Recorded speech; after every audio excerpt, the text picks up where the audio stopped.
doubleheader to find out if Centennial's men's and women's soccer teams can bend it like Beckham. High school football is back, and we take a hike down to the gridiron to see what kind of progress the teams in East York are making. And you'll want to throw your helmet up in celebration when we take you down to the Toronto Waterfront Marathon to check out what kinds of strides CBC's Scott Russell is making. So sit back, relax, grab yourself a drink. CSTV starts now. It's Friday, October 2nd. This is Centennial Sports TV. Thanks for watching. I'm Laura Barney. And I'm Matt Padani. It's raining outside, but we've got all the sunshine you need right here, starting with your own very own Centennial Colts. So let's get right into it. The soccer season is well underway now, and both the men's and women's squads have had their fair share of struggles thus far this season. But as Danny Black and Angela Willett report, this week's games were full of surprises. Here at Birchmount Stadium, both Centennial soccer teams hope to turn their luck around. The ladies started off with a disappointing 0-4 record, but took the field against Loyalist, a team they notched their first win against last Saturday night. Building on the victory, the team walked away on this night with another encouraging result, a 1-1 tie thanks to a second-half equalizer from Misha Smith. The Colts coach feels that the team is coming together when it counts. I think after 2 or 3 weeks gelling together, we've seen 3 good results in a row now. The lone goal scorer from tonight's game agrees that the team is turning a corner. We're starting to build our chemistry, and we're gonna do good things. I see good things happening. Now at the midway point in the season, after a dismal start, the Colts are starting to make a comeback. Coming off momentum from Saturday's win and tonight's tie, they hope to finish off the season on a high note. Now over to Danny Black with an update on the men's team. Thanks, Ange. Well, they call it the beautiful game, but this season has been anything but for the Centennial men's soccer team. They've played 6 games and they've lost 6 games, but they're looking for that first win here tonight at Birchmount Stadium against George Brown. The problem for the men's side has been the same all season. Bad positional play leads to too many goals in the back of their net. In 6 games, they've been outscored 21-6. Heading into halftime down just 1-0, the coaches were determined to keep their team motivated. Do more of this. Just listen. We need to be like this, start breaking and help us. Honestly. But old habits die hard, and things fell apart in the second half as the Colts fell to the Huskies 5-1 for the second time in a week. With only 4 games left, the focus is keeping morale up to get that first win. Throughout the game, and of course we fall short, and then when you get down, it's hard to get back up, and the enthusiasm is not there. And it's really hard to get the guys up. You have to be positive. I mean, you just can't kick them when they're down. It's not going to help the situation. Every game we've been getting a lot better, so we figure if we keep going like this, eventually we'll get a win. For Centennial Sports TV, I'm Angela Willett. and I'm Danny Black. All the best of luck to them this season. Calling all female badminton players, the Centennial varsity team needs more women. If you're interested in getting involved, please contact Stephen Wong at swong@centennialcollege.ca. Tryouts will continue to be held on Mondays and Wednesdays at Bond Academy in Scarborough from 6:30 to 8:30 p.m. The first event of the season is the Humber Invitational on October 16th and 17th. So get out there and show the team what you've got. Now going to another Centennial sport. The last time Centennial College had a women's basketball team, pop group Milli Vanilli was topping the charts. Yeah, it was that long ago. But now they're back, and our very own George Huffman has this scoop. I'm here at Centennial's Ashtonby campus. For the first time in 18 years, the women's basketball team is hitting the court. But before they can put on a Centennial Colts jersey, these girls have to learn the fundamentals of playing on a competitive team, something most of them have not done at the collegiate level. Coach Chris Smalling hopes to instill that sense of discipline within the team. We believe in a philosophy that you play hard, play smart, play unselfish. We don't take it one game at a time, we take it one possession at a time. We're not looking to win the championship in the first year, but every time we step on the court, we want to be competitive.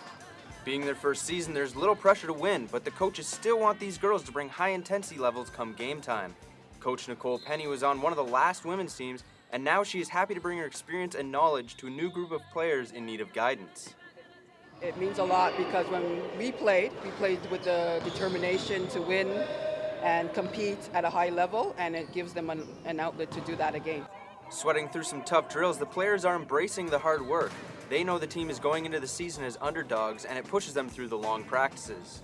We're practicing hard, trying hard, a lot of people haven't done this for a while. Some of us are fresh, so we're going to work together.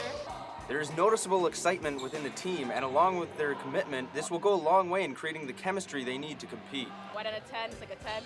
Really am. Yeah, we're all out. Yeah, we all are. Yeah. There's still a lot of work before their first game tips off, but with this teamwork and coaching, you can be sure they will be ready. And when do they play, you ask? October 14th at Bill Crothers Secondary School. That's in Markham, 5 o'clock. For Centennial Sports TV, I'm George Huffman. Thanks for that, George. Typically, when two high schools are close to each other, a natural rivalry develops. That's especially true when you're talking about a fierce sport like football. But as Steve Columbacos shows us, a pair of East York schools are blurring the lines between friends and foes. It's the first pep rally of the year at Eastern Commerce Collegiate, but it's the only one they've had in almost 3 decades. The football program is finally back, but in a unique way. With only 500 students, Eastern has teamed up with neighboring Monarch Park Collegiate to field a full team. I thought the worst thing that could happen would be that we wouldn't have enough people to play and we'd have to forfeit. But I didn't want to risk it, so we invited Monarch over, and I'm so thankful that we did it. Monarch Park also lost their team years ago, in part due to small enrollment, but now have 15 players on the squad. Unfortunately, the numbers weren't quite there, but when we had heard that Eastern was having a team and they had approached us to see if we would be able to work with them to put together a team, we were extremely excited. Playing in the developmental league along with other new teams, it was the generosity of outside sources that made this possible. Originally, we got some funding from Rob Ford, who's a city councillor and who helps support many teams around the city, and he gave us a $10,000 donation to help buy some of the equipment. The school was happy to cover the rest until another contribution came their way. We were delighted when the Argos and their Level the Playing Field Foundation got involved and added another $10,000 to that pot. So far, the experience has been positive, and no one has reaped the rewards more than the students. It's been great for the community. It's brought the two schools together.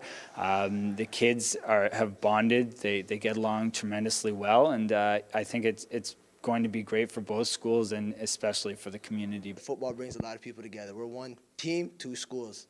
In the game, it says Eastern Commerce, but we're still the Saints. Practices will be held at Eastern Commerce, but the games will be played right here at Monarch Park. While the season kicks off October 7th, the home opener, which will be held on October 20th, will mark the return of football at these 2 schools in almost 30 years, which means it won't be long before these stands will be filled with the familiar sounds of the game once again. For Centennial Sports TV, I'm Steve Columbacos. That brings me back. Thanks for that, Steve. High school football, of course, is back in the full swing now. The junior and senior leagues are already underway, while the varsity season is set to begin on October 14th. Yesterday, East York Collegiate's senior team defeated Chaminade College School 26-7, while the junior team disposed of Lawrence Park Collegiate 15-8. The big matchup comes next Friday when Old East York and Leaside face off against each other in a clash of fierce rivals. The seniors game gets underway at 7. And now, when CSTV returns, Canada's top tennis players stop by the beaches to entertain fans and support the community. And Scott Russell tries to make it all the way to #1 at the Toronto Marathon. Stay tuned. What if you could live your sports dream off the playing field? At Centennial College in Toronto, those dreams could become a reality. Welcome to the Graduate Sports Journalism Program, where students can learn their craft from some of Canada's finest journalists. What we're interested in graduating is not just jocks, but great storytellers who have a passion for sport. The students have the opportunity to get hands-on training. They get to go to sports games and do reports. So what are you waiting for? Log on to centennialcollege.ca to find out how to apply. Welcome back to Centennial Sports TV, everyone. Thanks for sticking with us. The second half of our show is packed with more great stories, of course. Speaking of great stories, actually, you, Matt, you got the chance to go to the Toronto Waterfront Marathon this weekend. I did. I've never been before. It was a great experience. The streets were absolutely packed with people. The roads were closed from downtown through to the beaches. I actually got a chance to catch up with CBC's Scott Russell. He ran the half marathon and raised money for Gymnastics Canada. Let's not spoil too much of that, Matt. Why don't we let the viewers take a look at that for themselves? Here's Matt Badani at the Toronto Marathon. As the sun battles the clouds for control of the horizon, runners prepare themselves for the long road ahead. Lost within a crowd of 20,000, Scott Russell anxiously waits for the Toronto Waterfront Marathon to begin. A resident of the beaches, Russell has been running marathons for 9 years now. I started with a half marathon, and then the year after that I ran a marathon in an attempt to qualify for Boston. Didn't make it that year, but kept going and eventually ran Boston in 2005. And since then, I've gone back to the half marathon because that was a devastating experience. That Beantown Marathon is the world's premier running event. Just qualifying for it is a great personal achievement unto itself. As a sports broadcaster, Russell understands the honor in his own modest way. I ran 3:20, and for an old guy, that was not bad. When he began running, his reasons were personal. Russell searched for the lost feelings of his youth, a time when his desire was to compete as an athlete at the highest level. I love telling stories about sport, and I wanted to be an Olympian. Was never quite good enough to be an Olympian in any discipline, but when you get out and run a marathon or a half marathon, you feel like an Olympian that day. So I think there's a real feeling of accomplishment and that you are in fact an athlete. Russell still loves the process of running marathons despite all the pain and determination it takes to be an endurance athlete. But now his focus has shifted.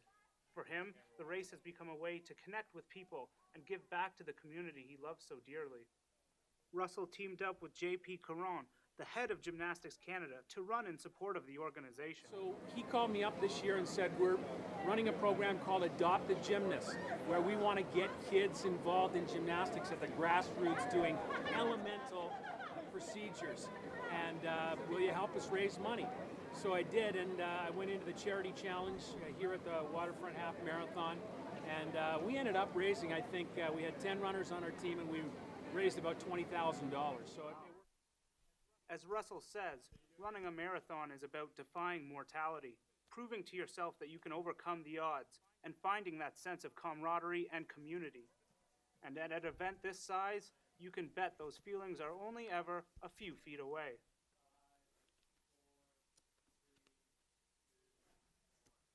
And now from one charity event to another, let's take a walk down the boardwalk to the beaches where Craig Richenbach caught up with a handful of tennis pros. Here in the beaches, Kew Gardens Tennis Club is serving up the second annual Kew Beach Charity Pro-Am. The event gives local players a chance to play with the pros for a fee, with all proceeds going to Center 55, a community organization that the club is proud to be associated with. Well, it was our vision about 3 years ago to connect our club to the community more and look to make a difference and give something back to the community. It's a charity that's not far from this location, and the money will be used to provide food and toys for kids at Christmas this year. We'll have about 660 families, local families, that are going to need some support, and that's what the money's going to. This year's biggest attraction? Five-time major doubles champion Daniel Nestor, who was more than happy to help. You know, it's always good to get out here and give back a little bit. You know, we lead a privileged life playing professional tennis, and it's important to give back and you know, help raise money for the community. Nestor kicked things off with an exhibition doubles match alongside fellow pros Carl Hale, Adam Baranowski, and Dustin Sexton. I think it's great for kids to come out and people to come out and see some good tennis, and without any pay, free admission, so I think it's good for everyone. The success of the Pro-Am relied on the generosity of the pros, something that is not lost on its organizers. The fact that they would devote their time and energy to come out and lend themselves to the event, to us it means the world. Over $9,000 was raised for Center 55 today, which is $2,000 more than was raised in the inaugural event. With the dedication of its organizers and the support of the community, it's an event that's sure to have a long life here in the beaches. For Centennial Sports TV, I'm Craig Richenbach. That was great. Thanks, Craig. January was a tough month for the members of the Leaside Lawn Bowling Club. They saw the passing of a dear friend and devoted member, but as Anthony Marcoussis shows us, remembering lost friends doesn't always have to be a somber affair.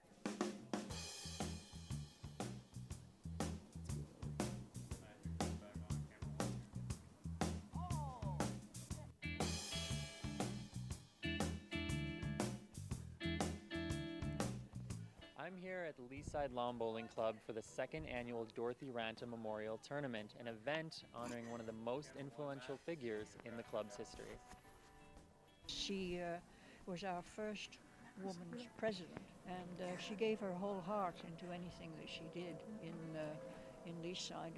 It was number one with her. She did 3 terms as president. After that, she initiated the Dorothy Ranta tournament, which I think went for about 5 or 6 years. After Dorothy passed away, the Ranta family, in memory of Dorothy, asked that we re-establish the tournament. So that was done last year for the first time. An accomplished bowler in her own right, Ranta won many awards during her lifetime while using her skills to help beginners. When I was a new bowler about 12 years ago, she always took me out bowling, and she was a fabulous bowler, so she won a lot of tournaments. That was the sort of thing she did. She looked after the rookies and the new people, and we owe a lot to her for that. A member for over 40 years, she worked hard to promote the club and enhance the experience of all of its members. She was the hostess with the mostest. Leaside had the name for, the reputation for always having the best food, and she used to host the championships here, and she really took pride in that, and everything was just perfect. And she was responsible, too, for bringing competition to the club, bringing other clubs into Leaside to play. Her influence is felt on the greens and in the clubhouse as those who knew her share in her memory.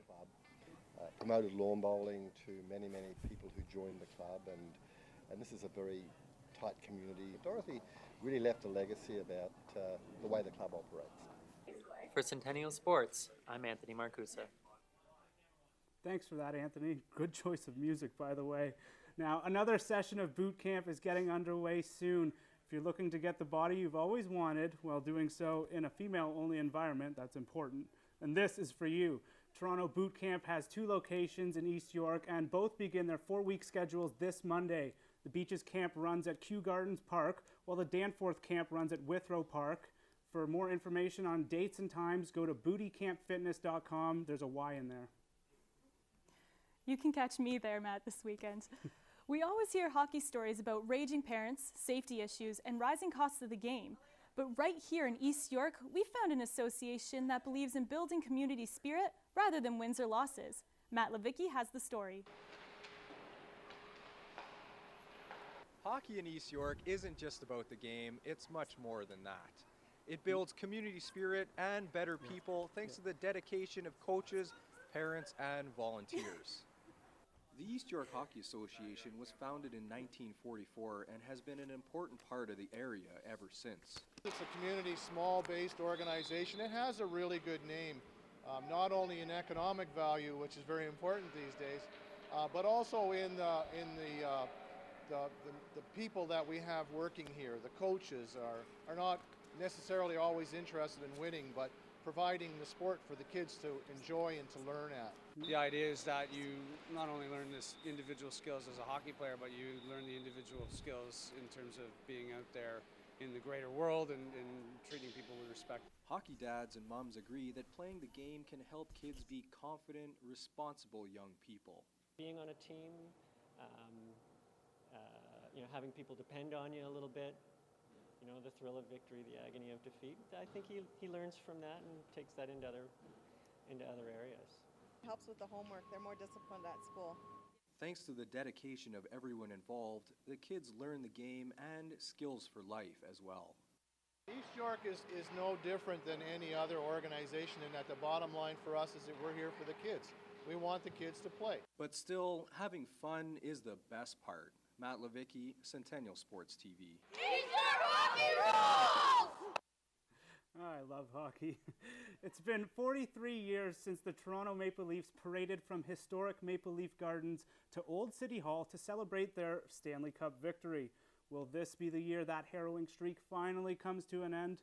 I hope so. Our man on the street, Andrew Tokar, he's already planning the celebrations.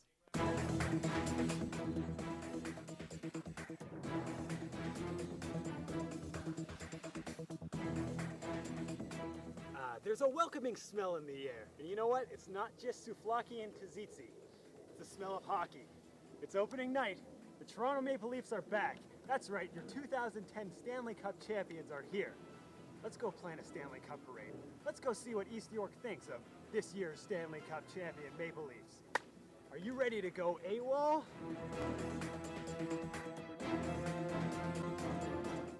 Yes, I am. Let's go!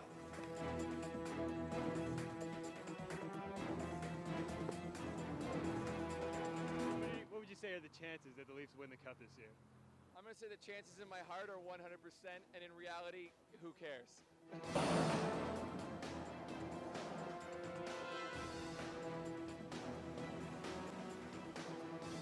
The Cup parade was going to go through here, through the Danforth. Would that mean anything to you? Would you participate? I'll be here. I'll be here cheering. Oh, yeah? Yeah, of course. Even Alexander the Great has Cup fever, and he's bleeding that blue and white. Nice. How are the Leafs going to do this year? Great. Great? They're going to win. Win the Stanley Cup? Oh, yeah. Yeah, definitely. They had a really good preseason. Okay. Go Leafs, go! East York's excited for the upcoming Leaf season. In fact, they're planning the June 2010 Stanley Cup Parade. I'm Andrew Tokar, and I'm AWOL.